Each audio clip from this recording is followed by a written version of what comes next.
మొత్తానికైతే భరత్‌నైతే అవని ఇంటికైతే తీసుకొని వస్తూ ఉంటుంది. ఇక అది చూసిన అక్షయ్ అయితే బయటికి వస్తూ ఉంటాడు.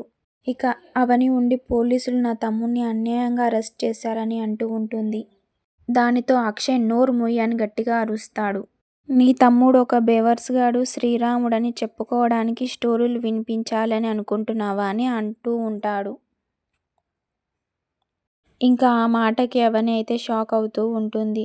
భరత్ కూడా షాక్‌లో చూస్తూ ఉంటాడు. ఇంకా అక్షయ్ భరత్ మీద చెయ్యయితే వేసుకుంటాడు.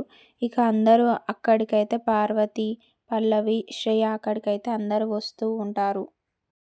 పార్వతి ఉండి ఛీ! వీడు ఇలాంటి గాలి వెధవో, ఎలాంటి తిరుగు వెధవో ఇప్పుడు తెలిసిందిగా అని అంటూ ఉంటుంది. ఇంకా పల్లవి ఉండి మీ అక్క నువ్వు కలిసి మా ప్రణతి జీవితంతో ఆడుకోవాలని అనుకుంటున్నారని అంటూ కొట్టడానికైతే వెళ్తుంది. అవని ఉండి రివర్స్‌లో పల్లవిని కొడుతుంది. దానితో పార్వతి అయితే షాక్ అవుతుంది.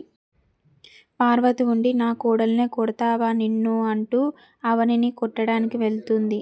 చెయ్యి దించండి అత్తయ్య అని గట్టిగా అరుస్తుంది. మా తమ్ముడు ఏ తప్పు చెయ్యడు. అందరికంటే ఎక్కువగా నేను నమ్ముతానే అని అంటూ ఉంటుంది. ఇక చూద్దాం నెక్స్ట్ ఎపిసోడ్‌లో ఏమవుతుందో. అంతవరకు please subscribe my channel for more videos.